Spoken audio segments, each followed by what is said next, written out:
any belief. Yeah, I just started the recording. So we can have, one can have any belief and create the best case scenario. But now in the last session, it's like, when we know this waking world is not real, then there is no desire. Mind becomes desireless. Yeah. So when there is no desire to be, I don't know, it's like mind becomes desireless, there's nothing to desire for, but beliefs can lead to reality. Okay. What is the question? The question is, that beliefs leads to reality means there is also a desire, something to desire for. Belief creates desire. So when we know the reality, there are no beliefs. When you knowing reality means going beyond beliefs. Yeah. Going beyond beliefs. Okay. So this is not something to desire for, but any belief we have leads to its own reality. So when I say you have to understand reality in twofold. One is absolute reality, okay, which is called Paramarthika Satya. Then one is relative, which is Vyavaharika Satya. Vyavaharika, Paramarthika. So Paramarthika is self. I am self. Okay, unconditioned self. So there are no conditions, no word, no thought, no knowledge can reach there. Now, Vyavaharikali, what happens because of the Vyavaharika is transactional reality, a perceptual word. Paramarthika is no perception. Okay. In no perception, there's no question, there's no belief, there's no answer, there's no problem, there's no suffering. So the dialogue is it all depends on where the person is standing. So when the person is rooted in Vyavaharika Satya, rooted in the thought, I am body, I am mind, and I have these problems in life. Sometimes if the person is evolved and if they are fortunate to meet an evolved master, a jump can happen, but that's a very rare case scenario. It's not always a jump, it is step by step. Okay. And in that step-by-step process, looking at belief is one of the steps where you look at what beliefs operate in my consciousness and what do I need to see through and drop, and what do I need to pick up if I need to pick up anything. So it's an evaluation process. So you say, okay, the guru's job is to make you look at certain belief systems that are operating in you, that you have a blind spot for, and to resolve them, to help you throw them out, basically. And give the teaching, Gnana, which helps you transcend all beliefs.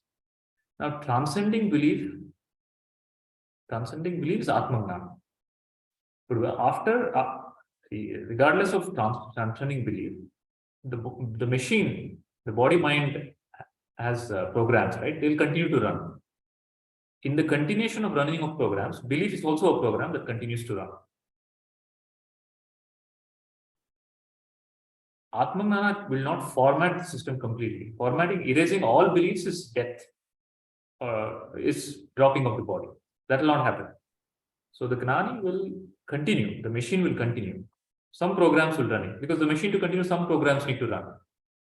So Ramakrishna Paramahamsa used to say that I am consciously holding on to sweets. It's a conscious belief taken, program taken to sustain the body mind, because it has another higher agenda. Okay. Does that answer the question?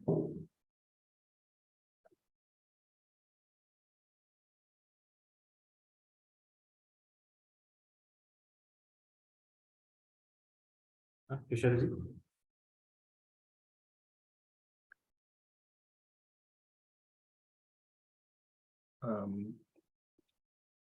I forgot my question. So yeah, so once after getting the Atma Jnana, there are some beliefs that will continue to run. But when there is a desirelessness, or when there is no desire, there is no need to acquire. Yeah, there is no need to acquire new beliefs. No, so what happens? Gnana Bandaga, this acquisition drops.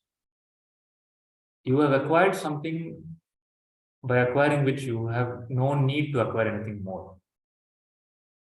Right? What more can, like if you have $1 million, acquiring $1 billion can become the next agenda. At whatever point you reach in life, there'll always be something more. But reaching Gnana is the final. After that, that whole game of acquiring, getting more, can I get more Gnana? Can I become more consciousness? Not possible. Can I become more peaceful? Can I become more blissful? Not possible. Okay, it is final. So after that, whatever, so till that point, the machine has gone through something. Okay, whatever is the machine is made up of, that will continue. Ashtavakra. Whatever it is. So Ramakrishna Paramahamsa, whatever predisposition there was, if so that is the reason why you see a difference in how Gnanis relate to the world. There is no difference in their realization, but a Krishna will sing and dance. A Buddha will never, you can never imagine Buddha singing and dancing. Okay. Then a Ramakrishna will do intense sadhana. Whereas Ramana Maharshi, you will not see them doing that. That's simply because of their portfolio and their compositions. When I say there, I mean the body minds. So the desire is sankalpa. It might so happen that now when we say a gnani, we are referring to a no person. There is no individual there. Now who is there?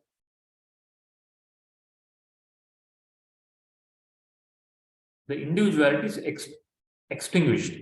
That's what's called nirvana. Nirvana means like there's a flame and you blow it out and the flame is blown out. So think of that flame as individual, I, ego. So that is blown out, it's gone. Now who's there? You will see the body, you see the mind, but there is no more person there. Okay, now the one who is operating is the divine alone. The divine is using that body mind. And when the divine uses the body mind, when I say divine, the totality, you can call it totality or Shakti or Vishnu. Now, when the totality is using the body mind, the totality, it can appear that the individual is having some sankalpa. Okay, the Gnani says, okay, I have to teach so many people, or I have to build so many temples, or I have to write this book, or I have to pass on my wisdom. So all this is also sankalpa, a desire. But this is called Shuddha Sankalpa. It is a sankalpa of not an individual, but of the totality. But there is a difference in an individual sankalpa and Shuddha Sankalpa. In an individual sankalpa, there is still a concept of time. The individual sankalpa is, I don't have it now. I want to get it. Okay. And the gap is time and space. You understand? Desire is what? I don't have it now. Like, I don't have something. I don't have money. I want money. And there is a journey. There's a time and space distance. But in this cosmic sankalpa, all that is not there. When the universe says, when the universe has an ichha that this is what it wants, there is no reaching there. It's already there. From our perspective, we only see it manifesting slowly. But the moment it says it, it's already happened.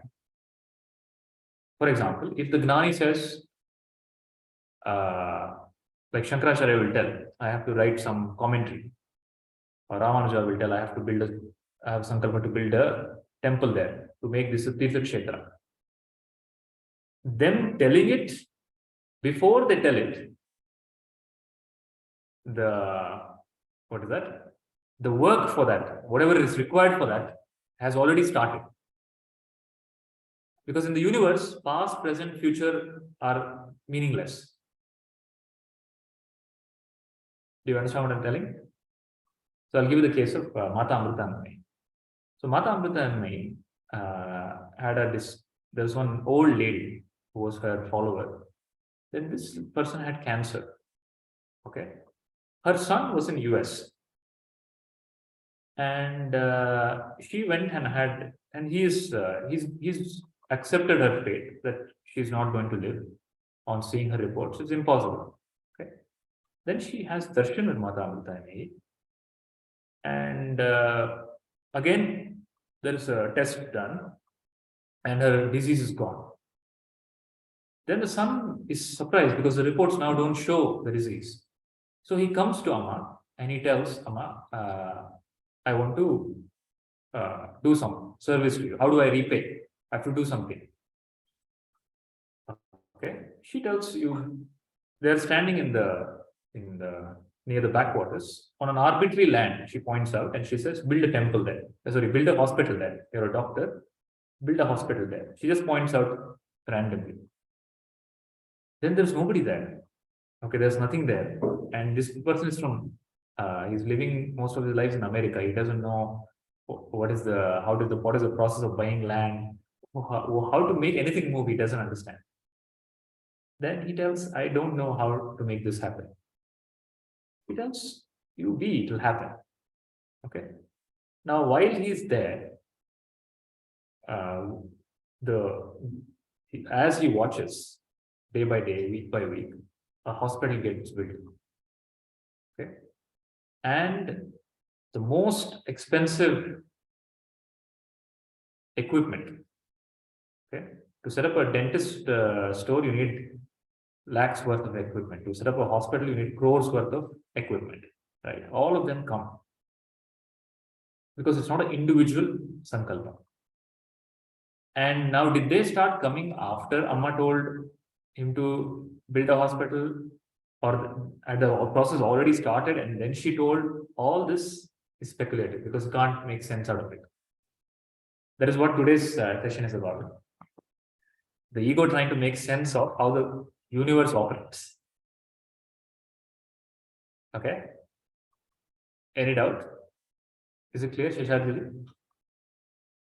So we look at the world through a very small key. I asked you to watch a video homework. Did you all do it? In the Prasadji, you watched it? No, in which one? Last session is it, Guruji? I don't remember actually. On the group before this session, I asked you to watch a video. Sumanji, you watched it? What did you see in the video? I saw that the Guru, she pushes the subtle body of Dr. Strange out of his body and shows him what he's seeing is not, there is much more than what you are seeing. And your senses, what your sense is perceiving in this real world, there is much more. There is multiverse, everything. Yeah. She gives a glimpse of that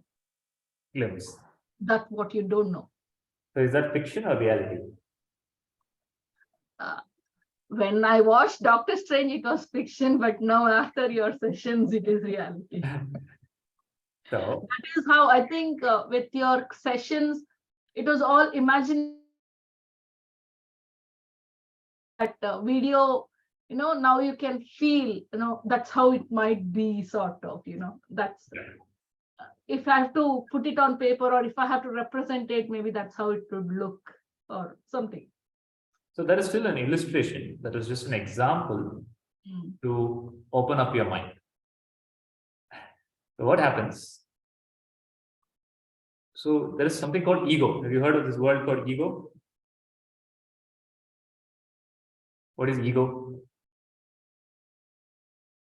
Me, mine. I know ego. What is ego? Ownership. The feeling of individuality. Feeling of individuality. So feeling of individuality is okay. Okay. But that feeling of individuality blinds you to totality. You only see you don't see anything else. Then it's a problem. You say I and you acknowledge the other, it's still okay. But only me, I, me, mine, then you become blind. Okay. Then you are looking at life through a very small keyhole. And that becomes suffering. Okay. So then every thought that you have, every feeling that you have, every emotion that you have becomes the center of the world. My thought, my feeling, this is my idea. I am correct. Okay. This is what I know. That becomes a prison. So then to get out of, to give a perspective to this ego. So before you get to who am I, first you understand where am I. Okay. Who am I will come to. First you understand where am I. So where am I? Where are you? What is this? Everywhere. Everywhere.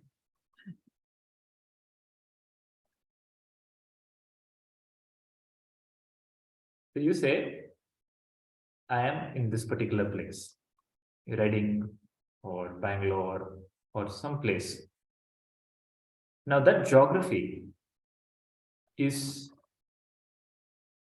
in a much bigger geography. And the more you zoom out, you see an entity much bigger and bigger and bigger and bigger. Okay. Now, before I take up the session, today's Tripura Rahasya, I just want to give a perspective of what the perspective of the Puranas or the scriptures have about space and time and where you fit into the picture of the bigger picture. Okay, where I stand in terms of the bigger picture. Now, in terms of the bigger picture, why does it matter? Does it matter where I stand in front of the bigger picture? No. To know how, the importance of, the ego says like, The importance of how small your picture is. yeah. Right now, Yeah, my picture is the biggest insignificant. picture. My movie is the most important movie. I am the lead in that my movie. And my movie is the most important movie. So that itself causes a lot of suffering in life.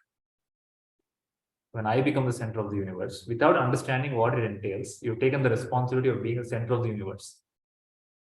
Okay? And the whole of life goes into, and without understanding this, without understanding the implication of what you think, what you do, and what direction you go in, you go on unconscious by the unconscious forces that run you. We go on living like machines.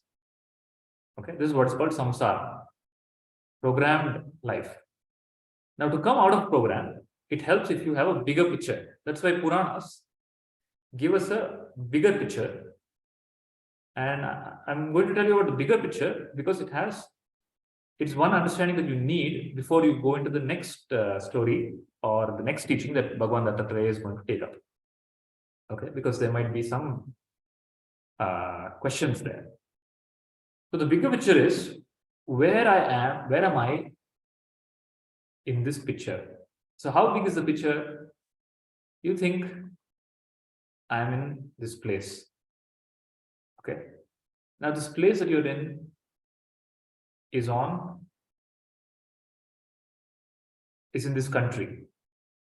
The country, where is the country? Continent. It's in a continent. Where is the continent? On this Earth. planet. Jambudvipa. It's on a planet. Okay. Now, how many such planets are there which have life on them? Don't know. Where is the planet? The planet is in the solar system. The solar system is in a galaxy. And our galaxy is called Milky Way galaxy. And that also we say our galaxy, as if it's our galaxy. Okay. How many life forms are there in the galaxy? We don't know. Okay. Now you zoom out from the galaxy, you will find trillions of galaxies. Okay. And the trillions of galaxies have God knows how many trillions of planets that have life. And we don't know what kind of life. It can be way advanced than us. Okay, there's a science fiction called Star Trek. In that Star Trek, they have machines that they can move from one galaxy to another galaxy. So in one of the galaxies they go to a very advanced, much more advanced galaxy. Then another galaxy they go, it's still way behind in terms of evolution. So accidentally, those people see the ship. Okay, they have not even invented the wheel yet, and they see a flying ship. Then they start creating a temple for that ship, thinking that is God. Okay, so how big is the universe? We don't know. That is one question that science. There's a list of fundamental questions that science doesn't have answer for. One of the question is, how big is the universe? Okay. So many billion galaxies are there. And there is our universe. And now there is knowledge that there is a multiverse. And all these galaxies are in one universe. Now there's only one universe. There are multiverses like this. And each of them have billions of galaxies. Now this universe itself, 98% of the universe is unknowable matter. Okay? Completely unknowable. Then the rest, what is that? 2%. In that 2%, only 0.1% is knowable matter. The rest is not atomic. Only 0.1 is atomic. And in this, you are not even a dust. Okay. Now the Puranas say all of this, right? All of this multiverse universe is only a dust in Narayana. In Narayana is sleeping, and there's a lotus coming out of Narayana's stomach. Okay.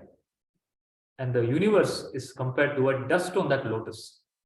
One such universe. Now, how many such worlds are there? We don't know. Do you understand the magnitude of the existence? How big it is, we don't know. How many life forms are there? We don't know. How much intelligence is there? We don't know. And it's growing. Okay. And where is it? We don't know. Okay. But I am the master of this universe.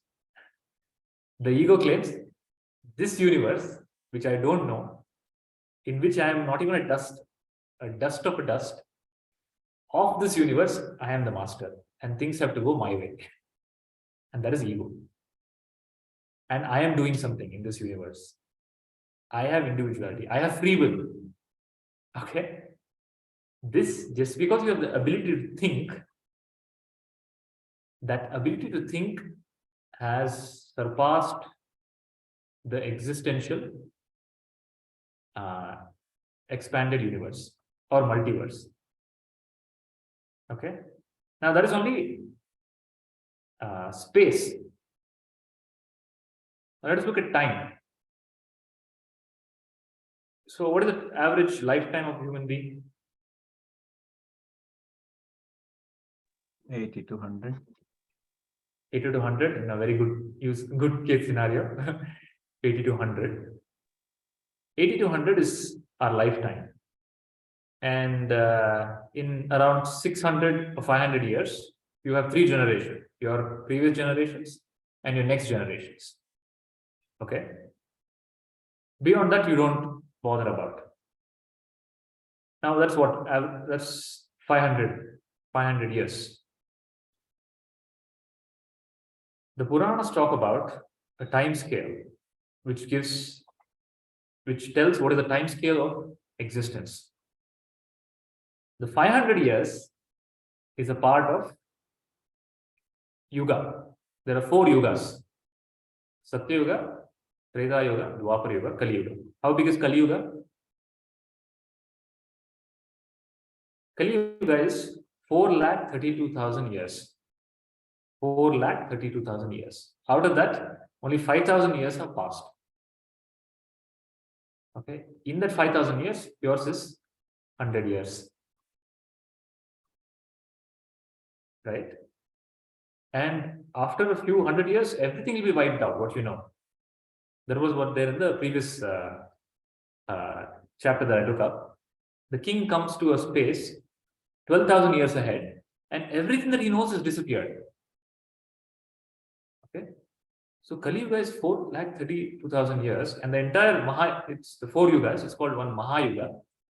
The Mahayuga is 40 lakh years. Okay. Now the 40 lakh years is one Mahayuga. 71 such Mahayugas is a lifetime of one Manu. Okay. Then 14 such Manus, which is 71 Mahayugas into 40, is one day of Brahma. It's called Kalpa. So one day of Brahma is called one Kalpa, and one night of Brahma is called one Kalpa. So 2 Kalpas is 24 hours for Brahma. In the one Kalpa, there are 14 Manus. In 14 Manus Manu is the one who Brahma outsourced to take over that particular creation. Okay, he or she is responsible for owning up that creation, that particular creation. And how many such creations happened in one day of Brahma? We don't know, because there are 14 Manus, and 14 Manus have 71 Mahayugas.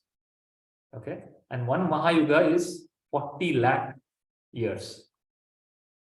So approximately 3 billion years, Earth years, in one day of Brahma. And Brahma's lifetime is 100 years.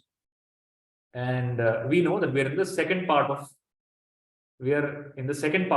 our current Brahma's lifetime. So that's why whenever you do a fire worship, you say, right, Adya Brahmanaha Dvitiya Pade Shvetavara Kalpe. So Adya Brahmana is second half, second 50. So right now we are in Adya Brahmana, second part of Brahma's life. So he's crossed 50. Dvitiya Pada. Then Manu, there's that particular Manu's name is mentioned. Anybody knows what is the Manu's name? Then Vayaswata. Vayaswata Manu. Currently we're in Vayaswata Manu. and Shweta Varaha Kalpa. Each Kalpa is given a name. So each Kalpa is given a name, and we are in Shweta Varaha Kalpa. Okay. In that, so many lives have come, not even lives, worlds have come and gone. And Brahma's life is 100 years. Now, after Brahma dies, another Brahma comes. Okay, again he'll start creation. And again, 100 years starts for him. Now, in this, where are you? Where are you and me?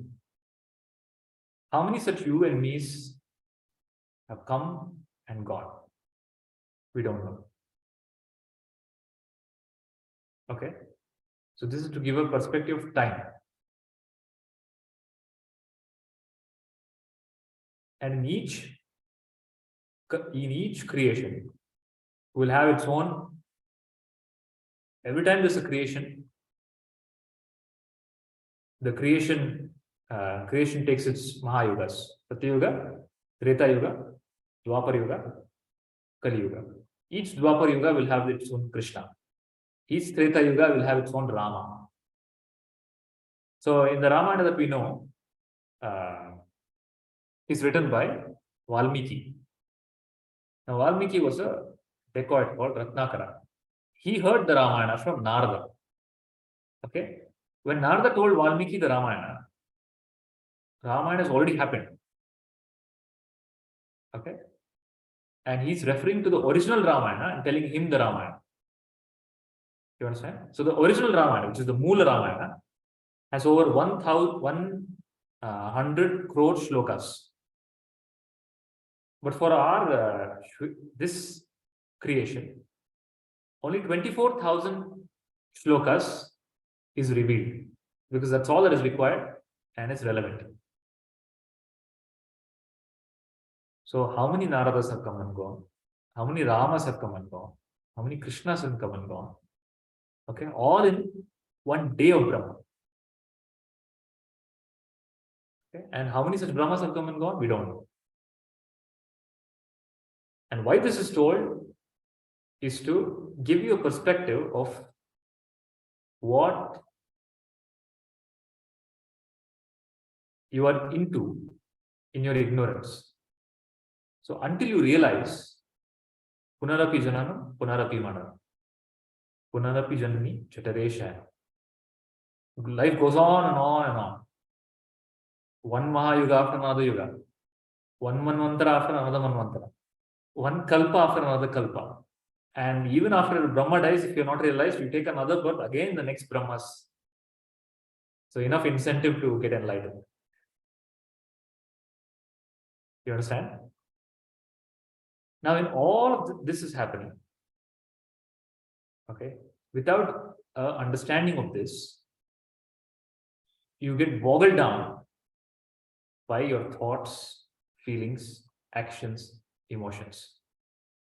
Okay, they cloud you without the bigger picture. Any small shift, discomfort becomes a great burden in your life. But the burden becomes light the moment you get the bigger picture. Your broken leg becomes insignificant the moment you see 1 billion people without leg. Okay? Small inconvenience in your life becomes a big suffering when you're self-centered. But when you zoom out, the biggest inconvenience becomes insignificant.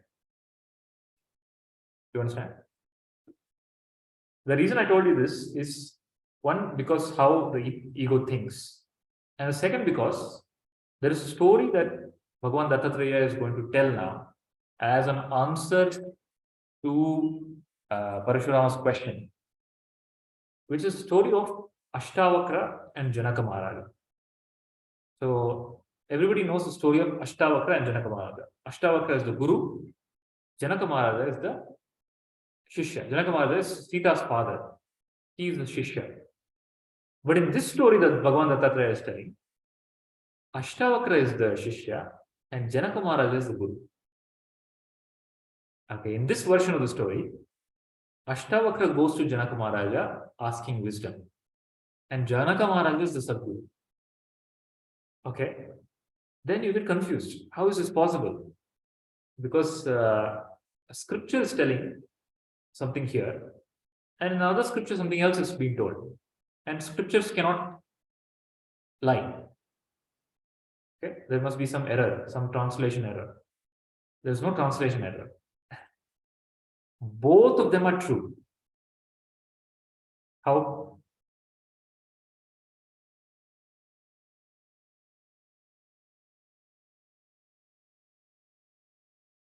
The Gurutva of Ashtachakra was brought out by Ashtavakra, was brought out by Janaka Maharaja.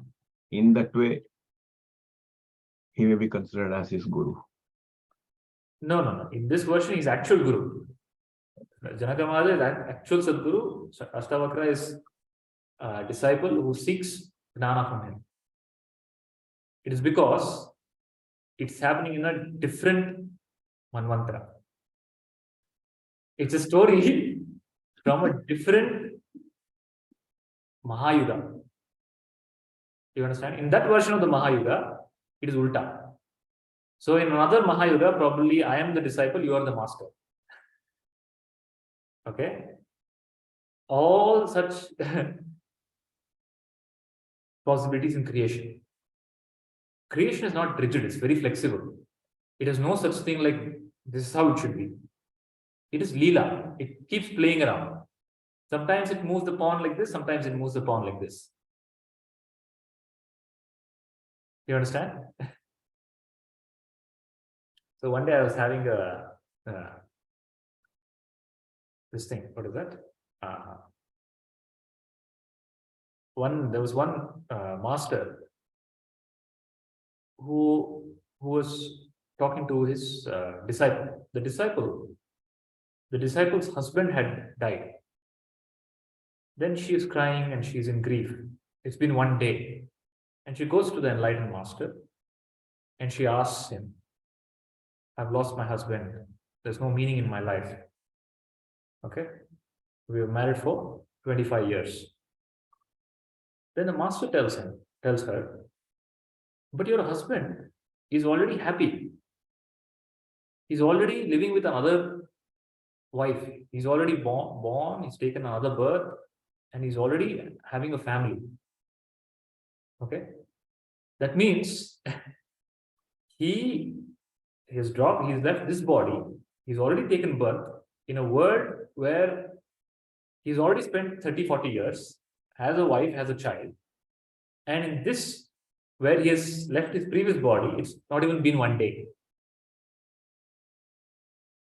That means to say, you are right now where you are, but your wife or husband is actually still crying somewhere in some other world.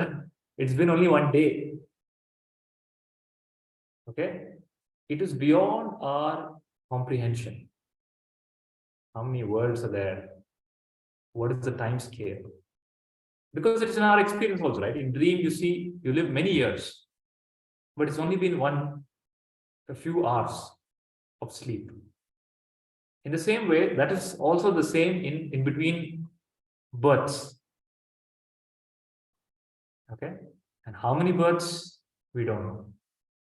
What is the timeline of these births? We don't know. You think your mind is linear. Past, now, future. Life, middle age, old age, death. After death, again, life, again. So it's a very linear thinking. That's not at all how it is. The moment you drop this body, because it's all conceptual, everything gets suspended. All right. The moment you leave one framework, that all the laws, knowledge, time, space of that framework is useless. Now you go into another framework, which has no dependency on the older framework, which has no dependency on its time, because it has a self-contained time. Example, your dream. When you go into a dream, the dream is not depending on your waking state time. The dream world is self-contained. It has its own time, it has its own creation, it has its own Brahma, it has its own Sun, it has its own light years, everything it has its own. It has no dependency on your waking state, time and space. In the same way, there we shift, we move in this nothingness. Okay, and all these creations are projected.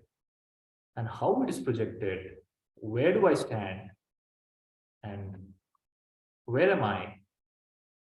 All this is it's beyond the human understanding. All we can say is, with these pointers in the scripture, you can understand what I know is not real. That's the only conclusion you can come to. And focus on that, by knowing which you will become free, which is Atma. Because in any world, that's one common theme. What is the one common theme in all worlds?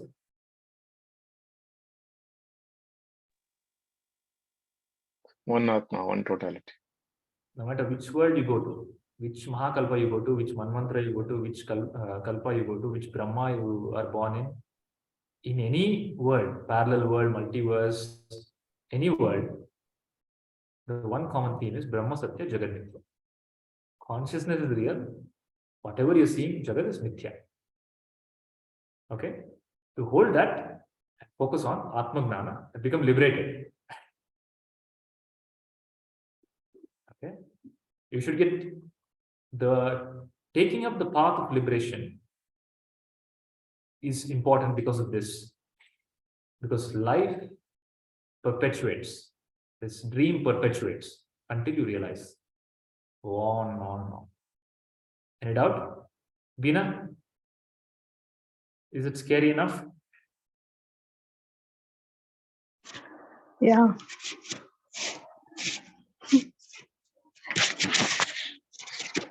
So we think somebody dies, oh, they have to go to heaven, they have to go to hell, where are they? For all you know, by the time you're thinking that, they have already had 2-3 lifetimes.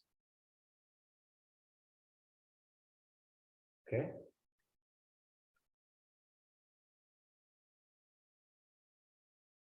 So my niece is there. She had come a few months ago to India.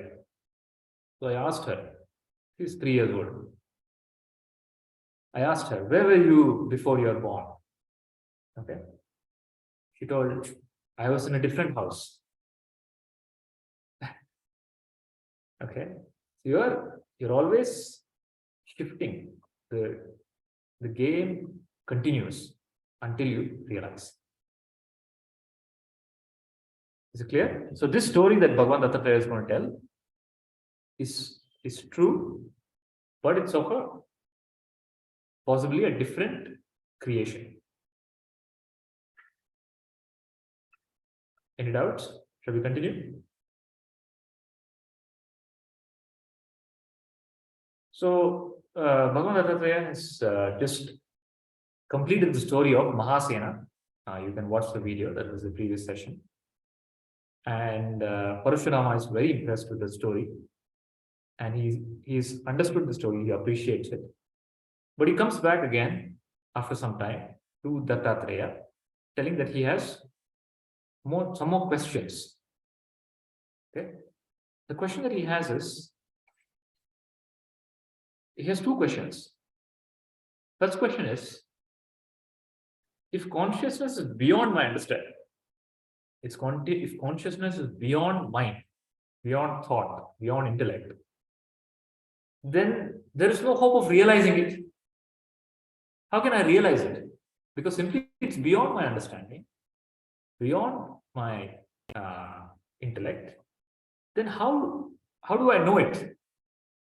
Okay. And until I know it, I'm not realized. But I cannot know it because it's beyond knowing. Okay. From whatever you're told, I've understood that consciousness is beyond knowledge. Now, if it's beyond knowledge, what is the hope for me? I can never know it. Okay. Then I can never get it realized. That's my first question. Then he says, then you told stories of so many people who have realized it. How am I to explain how these people behave. Some Gnanis, they teach. Some Gnanis don't teach. Some Gnanis do meditation, bhajan. Some Gnanis do upasana. Some Gnanis don't do that. And some Gnanis act mad, behave mad. Okay. How am I to make sense if all of their realization is the same? If all of them have realized consciousness, then why is there a difference in this Gnani, this Gnani, this Gnani, this Gnani? It should be same. They all should be the same. Okay. Why is it somebody's teaching? Why is it somebody's silent? Why is it somebody's mad, appears mad? Why is that somebody who's doing action? And he also tells why somebody is ruling a kingdom. There are Granis who rule kingdom. Okay. They're practically ruling a kingdom. How is that even possible? So please clarify my doubts. Then Bhagavad Dattatreya tells him that all of the questions that you have asked are valid questions. Okay. You have the right understanding, but you have no realization. Okay. You have understood consciousness, but you have not realized consciousness. Now, what is the difference between? So he's practically telling you have second-hand knowledge. Okay. That is why you are getting these doubts. You have no first-hand knowledge of consciousness. Just a moment. Let me just plug the power source.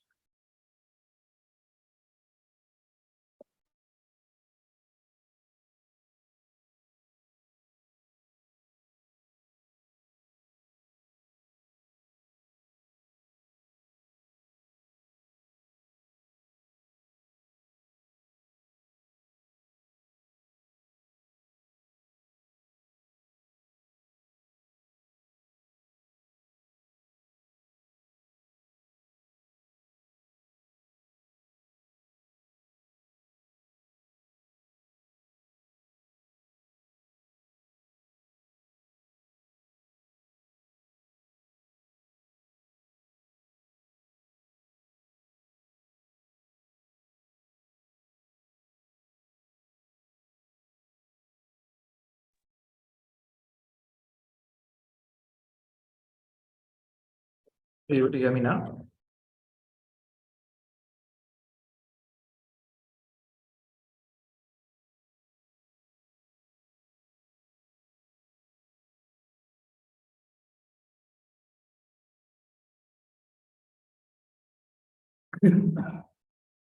So, where's Sumanji? She'll be back in 1 minute. Okay. Any questions? Does anybody have the same pain? I have understood, but I have not realized. Pretty much I all of think us are all in the of, same state, I think. yeah, I was about to say the same. What? What is it? You're saying all of us will, seem to be in the same state. How can you tell about all of us? No, Pallavi has told me. No, Beena was saying. Based on the Yeah. questions, I'm interpreting. We've understood, but we've not realized. We At have least I can understood, say but for we have not myself. realized. Who is we? Who all are included in that we? I can say for myself that even though I've understood it conceptually, but I have not realized. Okay. So I have understood it. I have not realized. What is the gap?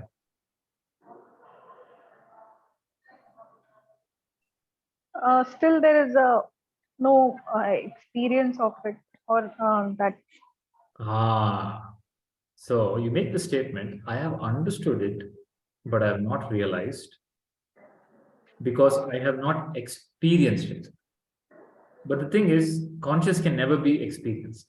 There is no experience of Atmagna. Because any experience means all experiences are temporary. if consciousness becomes an experience, it's something that comes and goes. Okay, but consciousness doesn't come and go. All experiences come and go in consciousness. Do you understand? So there's a correction to realize consciousness. There is a correction in your understanding that is required. That you need to understand clearly that consciousness is beyond experiences. One. Okay, then you stop craving for experiences. If it becomes clear to you that consciousness and realization and Atmagnana is not an experience, until that becomes clear, you go on craving for experience, some experience of enlightenment, something that Buddha had, something, there must be some mystical experience of realization. Okay, and you go on waiting for that. And waiting for that means you are perpetuating the identification with body and mind. So you're telling that until I have that experience, I will continue to identify I am body, I am mind. That is incorrect. You have to realize means with clear jnana, understand that I am consciousness. Now, okay, how I am consciousness? What is consciousness? How is it right now? Right now, Bina, do you exist? Yeah. Do you exist? Yeah. Can you prove it to me? Because I'm talking to you. Do you exist because you're talking to me? That means you stop talking to me, you stop existing. No, this is one thing that we know for sure, that I exist. Anything else we are not sure of. That we also you're not sure of. Yeah. Okay. Are you sure of we? No, not sure. What are you sure of? That I exist. That is consciousness. I exist and I know exist is consciousness. And that doesn't need, there is no dependency on anything for that.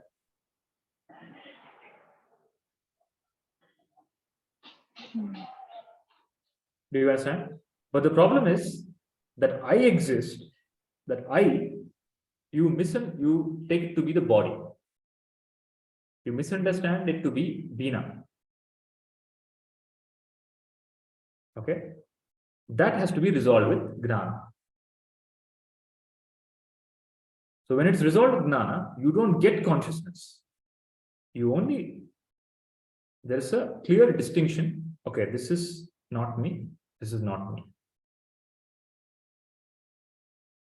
And what you are, there is no knowledge of what you are. It is just there. You are that. Any doubt?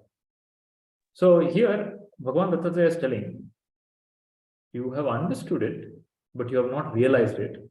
Is simply to tell that there are still, your mind is still, if push comes to shove, you will fall back into your notions of I, me, and mine.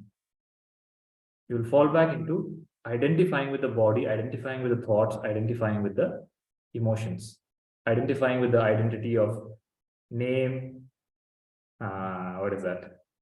My job, my family, all your identities, they will be a fallback. Okay. The only difference between somebody who understands and somebody who has realized it, the one who has realized it, it's become so crystal clear that he or she never falls back and gets deluded for even in any moment, no matter what the external or internal circumstance, and falls and brings reality to thought, feeling, emotion, identity. That is the only difference. So realization does not mean some mystical experience. Realization simply means no falling into unreality or untruth. That is why it's called enlightenment. You're always light. That light is never off. Right now also the light is never not off. Right now also you're enlightened. Right now, listening to this teaching, not listening to the teaching doesn't affect the self. Okay. What it does affect is how the intellect is processing life and going through life. That correction will happen in the intellect. Okay. Then the self that was illumining the intellect that was confused now starts illumining the intellect that is clear. That's the only difference. There is no other difference. Okay. So when Parashurama tells, please don't misunderstand this. Whenever there's a statement like this, that you have understood but not realized, it doesn't mean the only meaning of that is you still have gaps in your clarity which you need to resolve so that nothing shakes your understanding. Right now, if there's a question that's put on you, okay, which you're not able to reconcile intellectually, you will get caught. So how this happens, for that, Bhagavan Dattatreya tells a story now.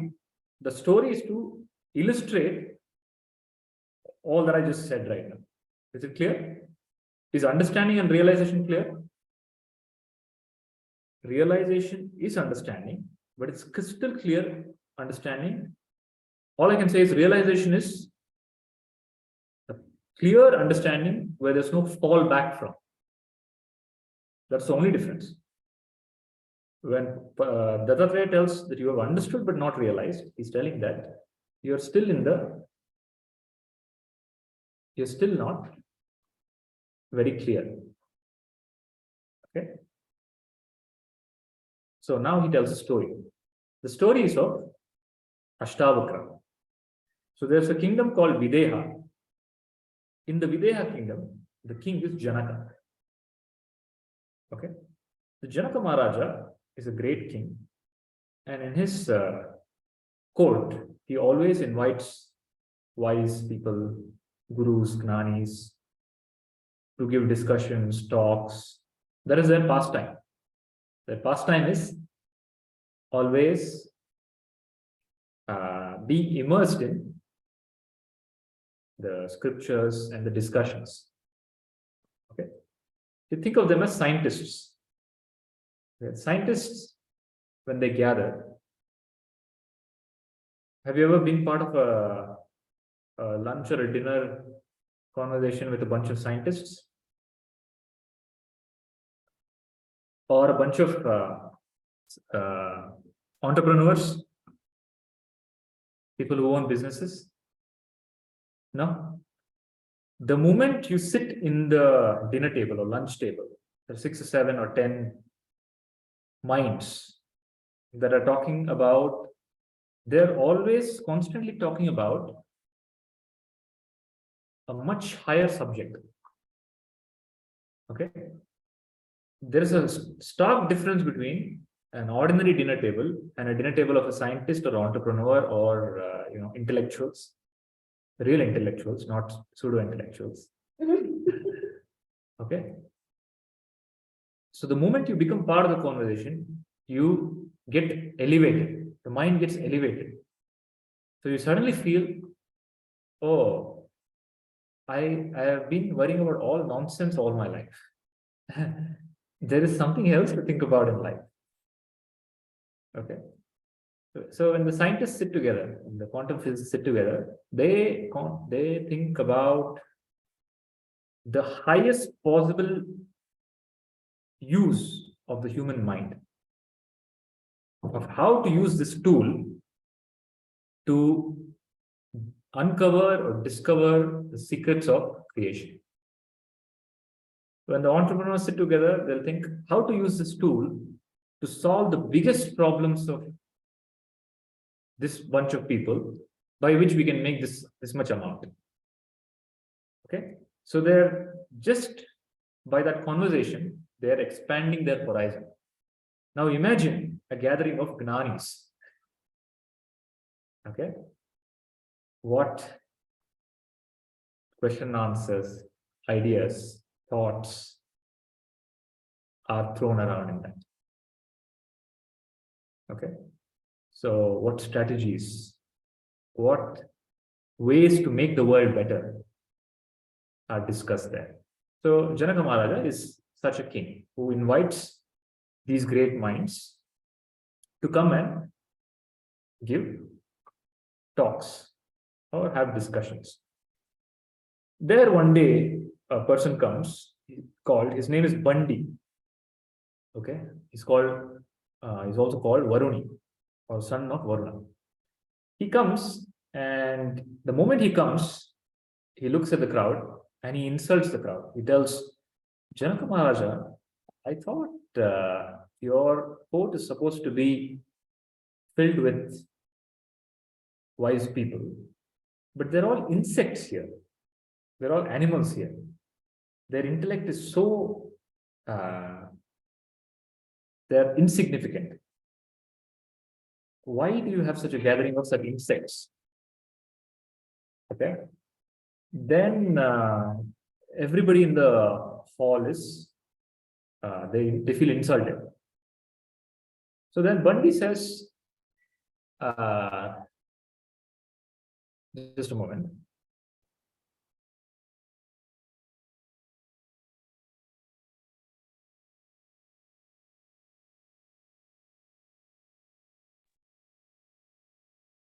So they all challenge, Bandi challenges them. But before the challenge, he tells, I will challenge you. I will challenge you and we'll have a dialogue. I'll ask questions, or you can ask me questions, I'll ask you questions. But it has to have a meaning, right? If somebody loses, it has to have an implication. See, whenever there's a discussion on the truth and what is right and what is wrong, if it doesn't have an implication, an outcome, like if it doesn't have a stake, you know what is a stake? So if you lose, typically there's a stake. If you lose, you have to give me this much money. If I lose, I'll give you this much money. So the stake here is, if you lose, you have to go into the ocean. Okay. If I lose, I'll go into the ocean. It's the highest stake. Your life is at stake. Now, when your life is at stake, then there is a sense to have a discussion. Otherwise, when there's no stakes, right? What you see on the TV these days, there are no stakes. Anybody can come and tell anything. In any discussion, anybody can blabber anything. Okay, I am right, I am right, I am right. They'll say they'll blabber because it's inconsequential. Just introduce some consequence in that debate. So all these political debates are there, right? On the TV, this political party, that political party. The moment you introduce a stake, how many debates will happen? The moment you say, okay, if you are logically, by common sense and by logic and by facts and by science, and by all the forums that we understand life, if you do not satisfy that, and if you lose, you will be killed. If you put this condition, how many such debates will happen? Zero. There are no stakes. So people blabber, blabber, blabber, blabber. Okay.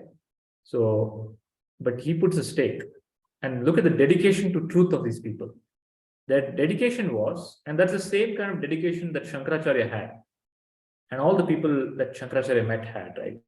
So wherever Shankaracharya went, he met a person called Mandan Mishra. Then Mandan Mishra and he were supposed to have a dialogue. Both of their focus was, I want the truth. Okay. And for the truth, if I am wrong, I'm ready to accept. I will become your disciple. But if you are wrong, you have to become my disciple.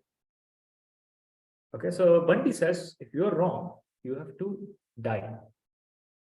And without hesitation, they accepted the offer. Because their thought is, if I lose, that means I don't know the truth. What is the point of living? Okay. So if I lose, good. I deserve death because I don't know the truth. What is the point of living? So they have a dialogue, and Bundy defeats all of them. And all of them they jump into the ocean. One of the Brahmins who jumped into the ocean, his name was Kahola. And Kahola's son heard the story, came to know about this. And he is Ashtavakra. When Ashtavakra was still a child in the womb, he corrects his father. He's very intelligent. And the father is giving some teaching. And from the womb, he corrects his father. And the father tells, "You're very arrogant." And he curses him to be deformed. That's why he's born Ashtavakra. Ashtavakra means eightfold deformations. His body is deformed in 8 ways. He hears the story. Now Ashtavakra is grown up. He hears the story that his father Kahola was defeated and he's died because he's gone into the ocean. He wants to defeat Bundy. He comes to Janaka Maharaja's court and he finds Bundy there. And he tells, "I'm going to defeat you." And Bundy is more happy because he got one more person to defeat. They have a dialogue. And in the dialogue, Ashtavakra defeats Bundy. Ashtavakra outsmarts him. When he outsmarts him, Bundy accepts his defeat. And he reveals that none of those people are dead. He tells his father is Varuna Deva, who is the king of the ocean. There's a kingdom in the ocean. And the father is from there. And the father wanted to do various yagnas, homas, havanas in the ocean. But no Brahmin would accept to go there. So he had to play this whole game to make all the people go there to that kingdom so they can do the holy practices. And then all of them come back. They come back with various royal gifts. Okay, because they've been to another kingdom. The king has presented them with all gifts. And they all come back and they all praise Ashtavakra for his victory. And Ashtavakra is a young boy. And he's on cloud 9. His chest is widespread. I have restored the balance in the court. And he starts behaving very egoistic. Okay. Full of ego. But I am the great. Okay, I am the greatest. He starts even looking down upon the king Janaka. He wonders why this useless king is there. I am more smarter than him. I should be the king. Just then, there's a yogini who enters the court. There is no name for this yogini. Okay. But she's an enlightened being. She comes in and she tells Ashtavakra, "Okay, Ashtavakra, you have to, I will ask you one question. Okay, can you please answer that and prove your excellence?" And he has already defeated Bundy and he is overconfident. And he tells, "Go ahead, ask any question." She asks him, "How do you become immortal?" Okay, how do you become immortal? Ashtavakra tells, "Oh, I have read all the scriptures. Okay, the only way to become immortal is to know consciousness. Okay, when you know consciousness, you become immortal." And he starts describing consciousness. And somewhere in this description, he tells, consciousness cannot be known. Then she pauses him. She catches. You told contradictory things. You told consciousness cannot be known, one statement. Then you say, knowing consciousness brings immortality. How do you reconcile this? Then he gets stuck. He's not able to answer that question. Oh, correct. I can't know consciousness. But only by knowing consciousness can I become immortal. He has no answer. So Ashtavakra is a logician. He's a Pandita. He's an expert of scriptures, but he has no realization. He has no Atmanam. Okay. And Yogini reveals to him that you understand, you're able to speak, but you have no realization. There are only two people realized in this quote. It is me and Janaka. Apart from me and Janaka are the only enlightened people. There are no other Gnanis in this quote. So you do one thing. You go to Janaka and you become his disciple and understand from him and realize the truth. You have still not realized the truth. She points that out. Then she tells him, she explains to him how to reconcile knowing, knowledge, and realization. Consciousness is what you are, is the unchanging reality. So you say, I am happy. Okay? And then you say, I am unhappy. But if you are happy, then you can never be unhappy. If happiness was real, then you can never be unhappy. You should always be happy. Then if you're unhappy, then you should always be unhappy. You can never be happy. That means you are neither happy, neither unhappy. Happiness and unhappiness comes and goes to that which is beyond happiness and unhappiness. Or happiness and unhappiness doesn't ever touch you. Okay? Because if it touches you, it changes you. If happiness touches you, it is impossible that you'll be unhappy. If unhappiness touches you, it is impossible that you're happy. Okay? If a waking touches you, it's impossible that you will go into dream. If dream touches you, it's impossible that you'll come back to the waking. So all of this happens in you, but they never touch you. You are the one that is a witness of all of this. And the witness is beyond happiness and unhappiness, beyond birth, beyond death, beyond waking, dreaming, and deep sleep. So she explains consciousness briefly to him, and then she disappears. Okay? Who is she?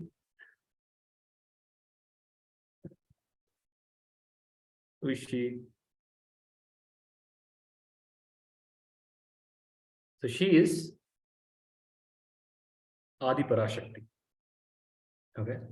Tripura Devi, who appears, who reveals, who gives some Atmanjnana, and then he disappears. And she points out, before disappearing, she tells, Janaka is your master, and learn from him. So then Ashtavakra bows down to Janaka. He tells, please accept me as your disciple.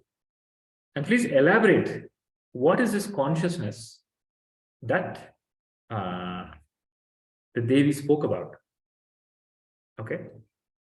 The Devi said that I don't have aparoksha gnana. It's called aparoksha gnana.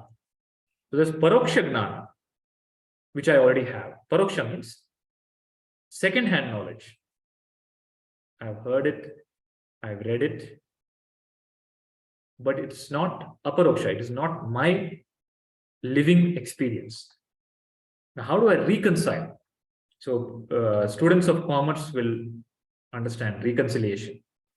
So there's at the time of every period, you have to reconcile your statements. You know what is reconciliation? So there's your debits and your credits, your assets and your liabilities, right? How much has come in, how much has gone out. So they have to balance out. Okay, they have to be reconciled, and there should be a balance. If there's no reconciliation and there's an imbalance, then somewhere you're cheating. Okay, or somewhere you have become ignorant. You have lost track of some transactions. So you have the ability to reconcile all of these contradictions, okay, and come to a clear understanding of I am that consciousness here and now is called Atmanam. It's called Aparoksha Anubhuti or Aparoksha Gnana. So in the next session, I'll take up what is the teaching of Janaka Maharaja to Ashtavakra. The flip, the complete 360 of what we have typically heard, where Ashtavakra is the master and Janaka Maharaja is the disciple. Okay, by telling the story, Bhagavan Dattatreya is bringing out the distinction between understanding and realization and clarifying what is self-realization. So I understand. So when you make the statement, I understand, but I don't realize, you're making that statement because you're still identifying with some identity. You're still not learned to identify with consciousness. That is why you're making the statement. So you need to see what makes you think that you're not consciousness. So Prasad, you said, many of us, we have the same problem. That is questionable. The question is, do you understand or have you realized? As you said, Guruji, the intuitive, although there is a clear understanding that, I'm not the body, I'm not the mind. I think you very nicely put that. I think sometimes it goes back to that. So if I'm spending say 10 hours not identifying myself with anything, and then something happens in the 11th hour, something happens, okay, you fall back to the trap of the identification. Yeah, so that is the process of Shravana, Manana, and Nidyasa. That's where Shravana, the process of Vedanta comes into picture. In this process of Shravana, Manana, and Nidyasa, this fallback reduces. There comes a time where there is a crystal clear clarity emerges of who am I. Then, even if a notional fallback happens, even if a thought comes, oh, I am not enlightened, you become a witness of that thought.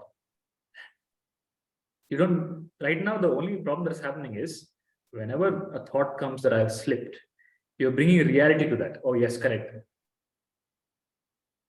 The more you become clear, or when I say the more you become clear, just sit in silence and discriminate what I am and what I am not, once and for all. Then there's no fallback. Okay. Then some vasanas of the mind will continue, but you become a witness to that. Initially, you might have to strike down the vasana, like how the guru strikes down the Shishya's ignorance.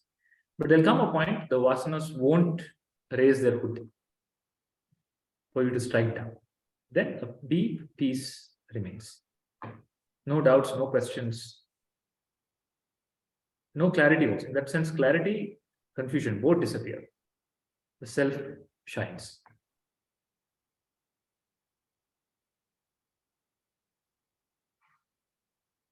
Any doubts? Ultimately, that's the only way. The master cannot give you enlightenment in that sense. The master can point out, and using that pointer, you have to inquire. That's why it's called self-inquiry. Master cannot do inquiry. It's self-inquiry. You have to do the inquiry. Then you see the truth for yourself.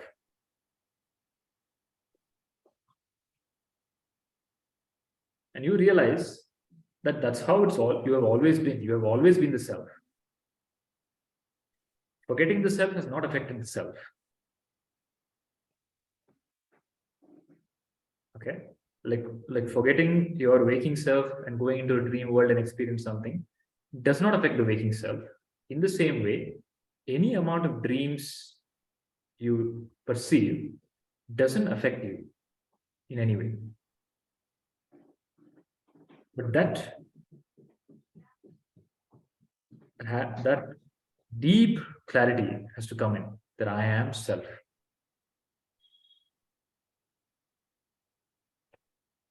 Hesharji, any doubts?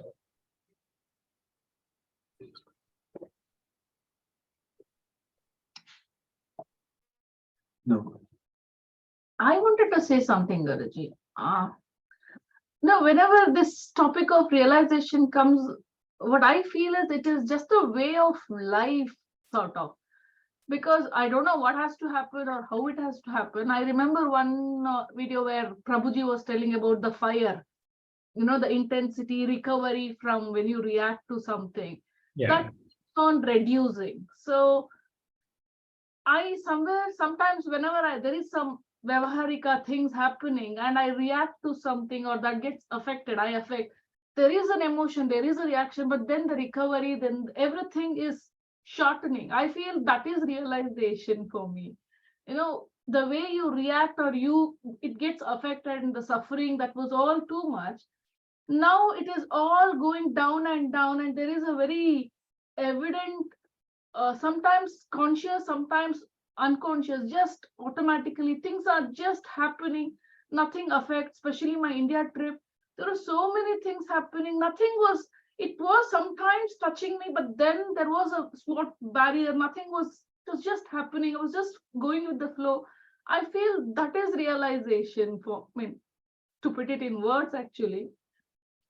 That is the impact of coming close to realization. That is the impact of coming close to fire, right? But realization is clear. Atmagnana, the knowledge that, for example, if I ask you, who are you? What is the first response that comes? I feel I'm everything. I am so much for, that Sarvam Khalu Brahma is so much. It's not so easy to put it in words, but I feel everything. I feel everything. That there is still somebody who feels everything, right? There is still a center. Realization is no center. There's no center. So is there a center right now? Yes. So realization is no center. And that center, the gap between no center and no center is not a gap of time and space and knowledge. It's just a gap of clearly seeing that there is no center. You understand, right? The truth is you are no center. You are consciousness. Consciousness is no center. The truth, even now, it is no center. But you have a habit of identifying with the center. So the whole reducing of fire and the reaction and all that, it simply means it's a practice. It is where you are, the center is losing hold on you. You are slowly, the solidity of the center has become liquid, maybe. So earlier it was a solid center, now it's a liquid center. Then it completely vaporizes. No center. Because many a times when this topic comes up, I really feel, why bother? It will happen. It is happening. You can yourself feel, everybody, we are not the same person who were a year ago. So that is realization. That is, we are going in the right time. It is happening. Let it just stay in the same satsang and go on and do your karma. It will just happen. It is happening. Sort of something. Yeah, that's right. You're on the right track. That is the way. Don't bother much or scratch your head over it. That's the way. Satsangatva and Nisangatva. Otherwise, what else you can do, tell me? As an action from your end for realization, what else is possible?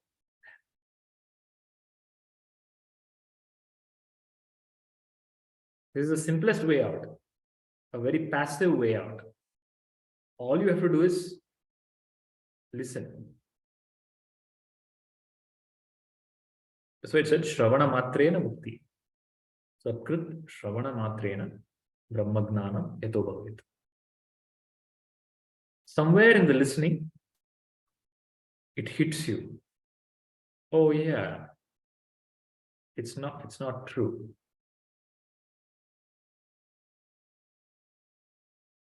And what is true cannot be told.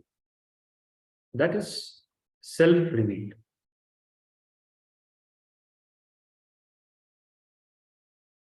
So the example that Dattatreya gives in this chapter, no, sorry, not Dattatreya, the Yogini gives, is the example that's a prince. The prince has a very expensive necklace and he's lost it.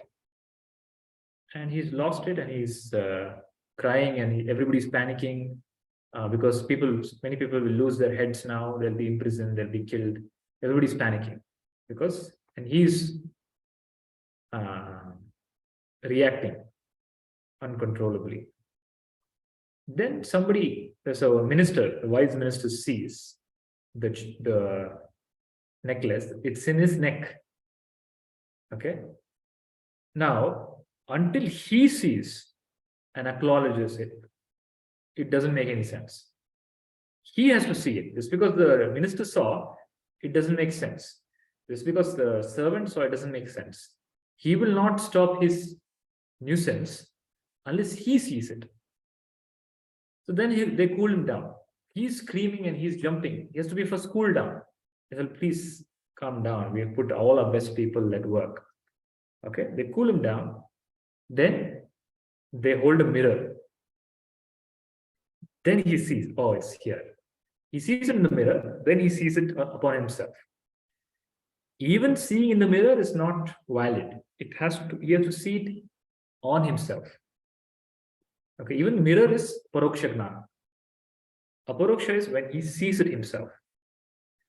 But to make it see, and he has never lost it. When he sees it, he'll realize, oh, it was always here. In the same way, you're the self even now.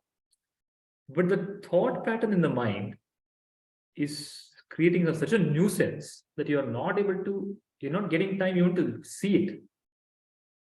To see it is an inward journey, right?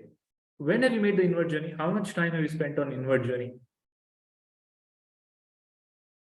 You're not. Okay, you're always in the outward journey.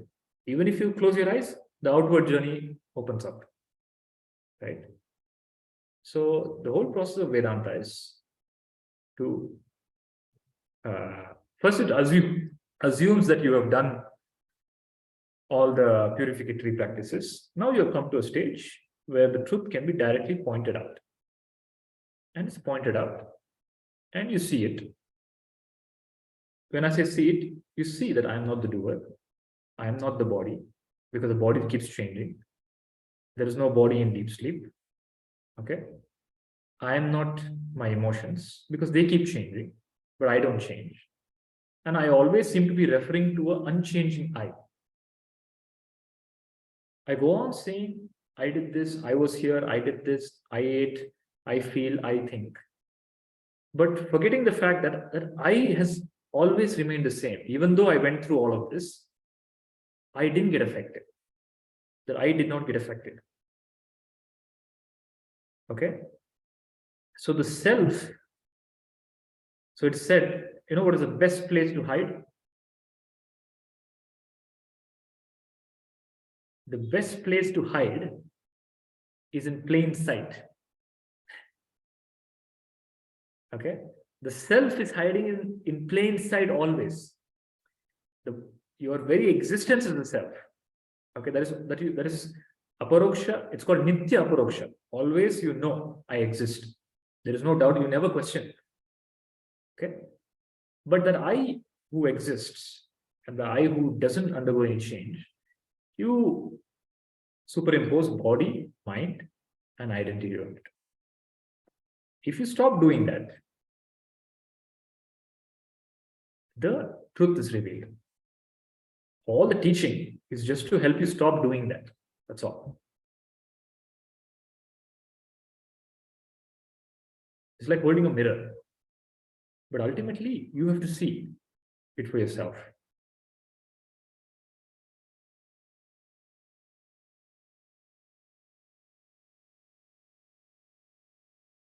Pallaviji, any doubt?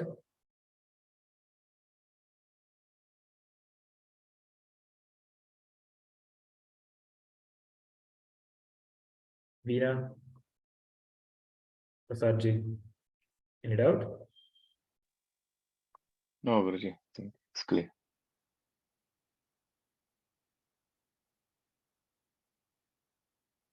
Okay, so we'll continue the story of Ashtavakra in the next session.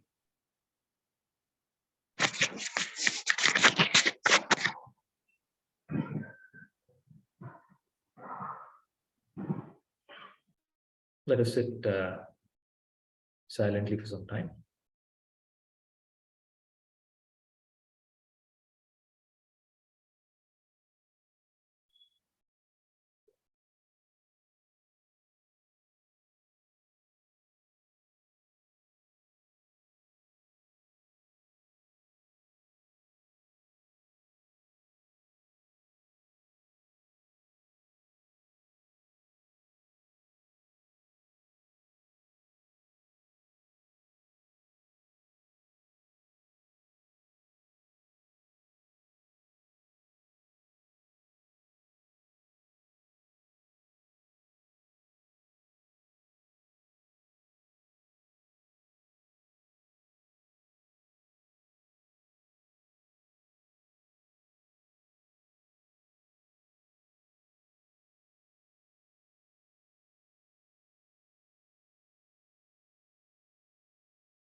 Loka samasta sukhino bhavantu. Loka samasta sukhino bhavantu. Loka samasta Sukhino bhavantu. Harihi Om. Shri Gurubhyo Namaha. Harihi Om.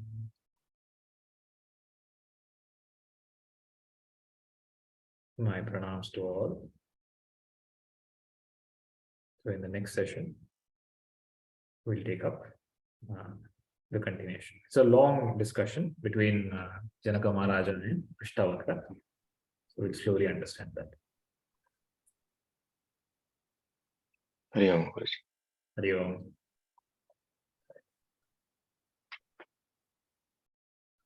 Hari Om Guruji. Hari Om.